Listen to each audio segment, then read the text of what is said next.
Shalom, shalom. Estou aqui com essa coroazinha aqui na cabeça, representando muitas princesas, né, e rainhas. Quando somos pequena, né, a gente sempre recebe esse elogio. Ah, princesa da mamãe, princesa do papai, do titio, né, dos familiares, das pessoas mais próximas, né, sempre falam assim, principalmente com as meninas, né. Os meninos também são chamados de príncipe, né, está relacionado à beleza, está relacionado à pureza. E eu venho falar de uma princesa, de fato aqui da Bíblia, uma mulher que tinha um coração muito puro, muito doce, muito gentil, e ela realmente, ela não só era chamada de princesa, como realmente ela era uma princesa, que ela era filha do rei Davi. E eu vou contar um pouco da história de Tamar. Tamar, ela se encontra, né, no livro de 2 Samuel, capítulo 13, inteiro vai narrar o que aconteceu com essa princesa, o que aconteceu com essa jovem de um coração puro. E lembrando que o que aconteceu na vida dela, aconteceu na vida de muitas mulheres e de muitos homens também, de muitas princesas e príncipes. É uma triste realidade que já aconteceu há muitos anos atrás e que hoje ainda vem acontecendo. Então, o que eu tenho para dizer para você que passou por uma situação que nem Tamar passou, a culpa não foi sua. Você não tem nenhuma culpa diante dos homens. Tamar também não tinha nenhuma culpa. Ela era uma jovem de um coração puro. Dá para você perceber na leitura do capítulo 13. Ela tinha um meio-irmão chamado Abinom e ele se interessou pela sua irmã de maneira íntima. E ele, no capítulo 13, né, ele fala, primeiramente ele trama uma maneira de chamar a atenção de Tamar. Como eu mencionei antes, ela era uma jovem de um coração puro, um coração bondoso. Ele se junta com seu tio, que é mais sagaz, mais velho, né, mais experiente, e eles criam um plano para sondar toda a pureza, todos os sonhos, tudo que Tamar tinha.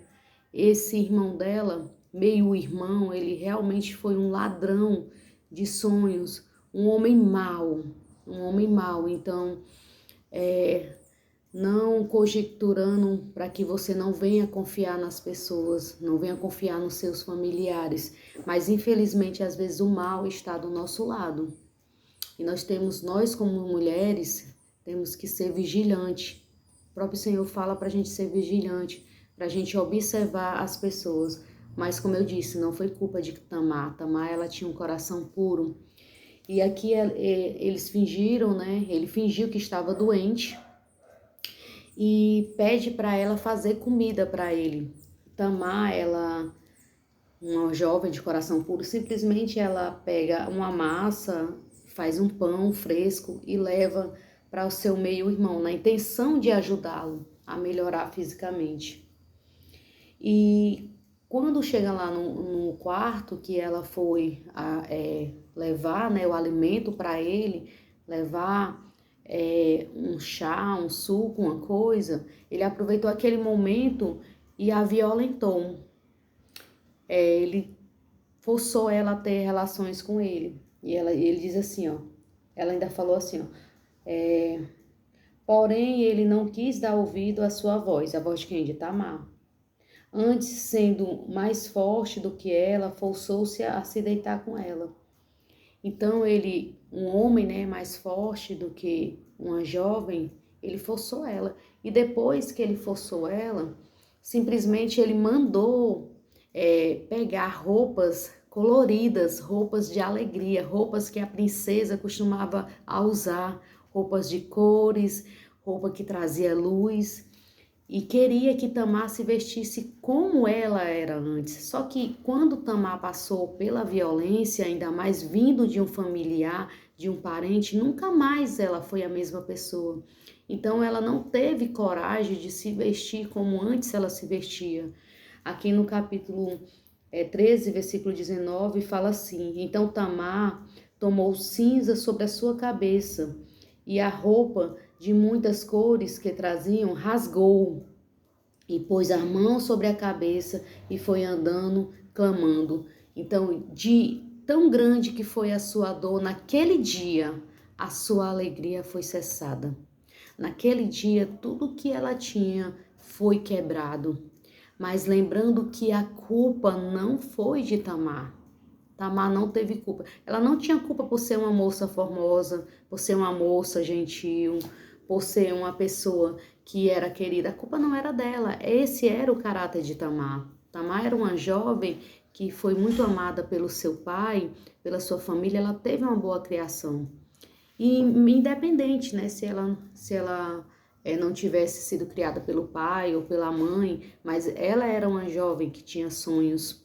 E seu irmão foi usado por Satanás e roubou todos os seus sonhos, né? E ele teve uma grave consequência. Se você for ler adiante, você vai ver que ele foi assassinado pelo seu outro irmão, que era também irmão de Tamar, né? Onde ele fez a justiça. Mas o foco não é esse. O foco é dizer para você que a culpa não é sua, que você sim é uma princesa do Senhor e nunca, quando Deus lhe escolheu, ele lhe escolheu como princesa dele e não vai ser nenhum homem, nenhuma circunstância, nenhuma violência física que vai tirar essa coroa da sua cabeça. E a Bíblia fala em Provérbios 31:10 que mulher virtuosa, quem achará? O seu valor excede muito mais do que rubins. Então eu venho dizer para você que você tem um valor especial para o Criador. Que não importa o que aconteceu com você, não importa a violência que você tenha passado, mas existe um Deus que está olhando para você. E que você é preciosa, que você vale mais do que qualquer joia que existe aqui na terra. Você vale muito mais para o Senhor. Você não perdeu o seu valor. Você não perdeu. Podem ter tentado tirar a sua pureza, mas você não perdeu o seu valor. O que existe em você, dentro de você, não pode ser roubado, não pode ser rompido, não pode ser violado, porque foi o próprio Senhor que colocou, é a sua essência, uma essência de amor. Então, volte a ter seus sonhos, volte a acreditar em você, não permita que o mal destrua quem você é. Você é uma princesa, sim, uma princesa do Senhor. Amém?